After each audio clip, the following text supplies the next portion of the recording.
দিল্লির শাহী মসজিদের ইমাম সাহেব যখন নামাজ পড়ানোর জন্য মসজিদে আসে, সুন্দর করে পাগড়ি বেঁধে রুমাল দিয়ে মাথাটা ঢেকে রেখে চেহারাটা ঢেকে রাখে। এভাবে তিনি মসজিদে আসেন। মুসল্লিরা জিজ্ঞেস করলেন, হুজুর আপনি পাগড়ি মাথায় দিয়ে রুমাল দিয়ে চেহারা ঢেকে মসজিদে আসেন কেন? মানুষদেরকে দেখেন না কেন? হাতের মধ্যে এক লাঠি।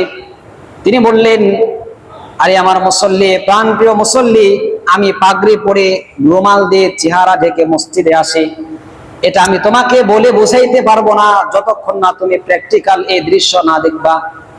তিনি জিজ্ঞেস করলেন, আমাকে ওই প্র্যাকটিক্যাল অবস্থাটা দেখান, আমি দেখতে চাই।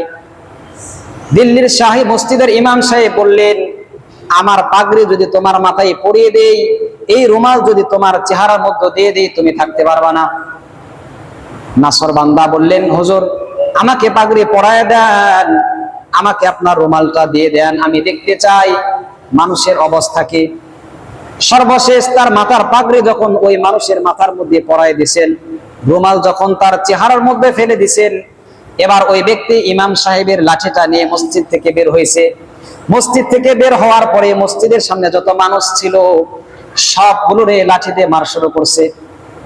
কারো হাতে লাগছে, কারো পায়ে লাগছে, কারো মাথায় লাগছে, কারো নাক ভাঙছে, কারো হাত ভাঙছে, কারো পা ফেটে রক্ত পড়তেছেন।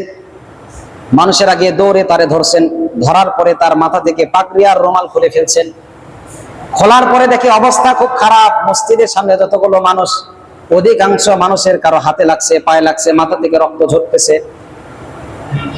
এবার দিল্লির শাহী মসজিদের ইমাম সাহেব জিজ্ঞেস করেছেন, আরে তুমি এই ভালো মানুষগুলোদেরকে এরকম পিটে আর রক্তাক্ত করলা কেন?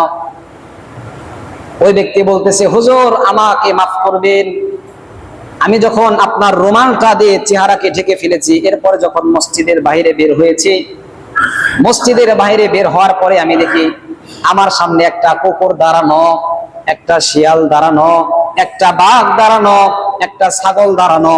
আমি চিন্তা করলাম মসজিদের সামনে শিয়াল, কুকুর, শুকর আর বাঘ দ্বারা ভর্তি, এরা তো মসজিদের মধ্যে প্রবেশ করবে। আমি এই জন্য আপনার হাতের লাঠি দিয়ে এই কুকুর, শুকর, বিড়াল, হিংস্র জীবজন্তুদেরকে বাড়িয়েছি। আমি তো তাদেরকে মানুষ দেখে নাই।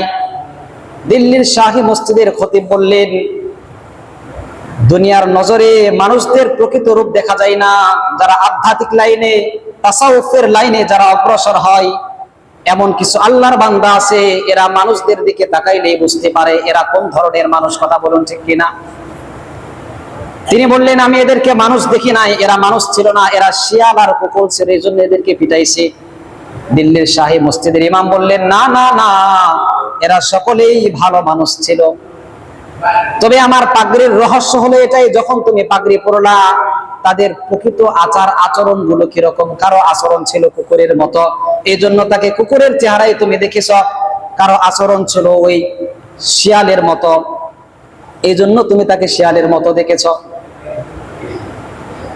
দিল্লির শাহী মসজিদের ইমাম সাহেবের কথা শোনার পরে তিনি বুঝতে পারলেন, আসলে আমরা যাদেরকে মানুষ বলে মনে করি, শুধু মানুষের মতো এই বডি ফিটনেসটা দেখলেই, স্ট্রাকচারটা দেখলেই মানুষ হওয়া যায় না।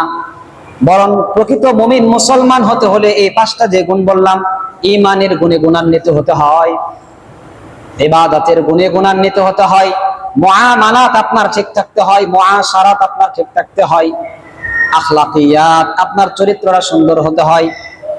যদি এরকম এই পাঁচটা গুণ আমরা অর্জন করতে পারি, তাহলে আমরা প্রকৃতপক্ষে মুমিন মুসলমান হতে পারবো।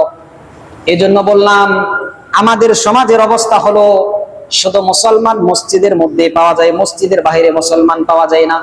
অন্যথায় মসজিদের ভিতরে আপনি বলেন ইয়াকা না'বুদু ওয়া ইয়াকা নাস্তাঈন, আল্লাহর সাথে আপনি ওয়াদা করলেন, আল্লাহ শুধু তোমারই গোলামি করি, আল্লাহ তোমারই ইবাদত করি।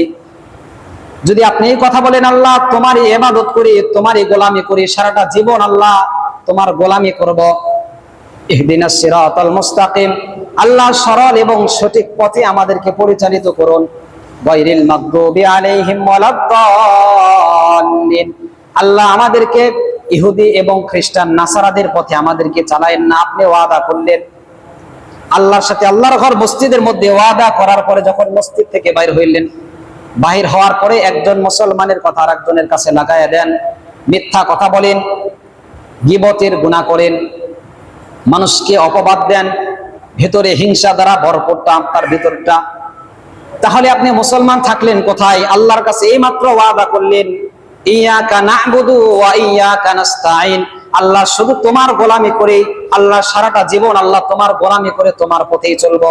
আর মসজিদ থেকে বের হয়ে আপনি বললেন অমুক নেতার পিছনে চলি, অমুক নেতার পিছনে চলি। আমাদের ওয়াদা ঠিক থাকলো? এজন্যই বললাম মুসলমান শুধু মসজিদের মধ্যেই পাওয়া যায়, মসজিদ থেকে বাইরে হইলে মুসলমান পাওয়া যায় না। আমাদের বাস্তব অবস্থা এগুলো। যাই হোক, এক নাম্বার প্রকৃত ঈমানের গুণে আপনাকে গুণান্বিত হতে হবে।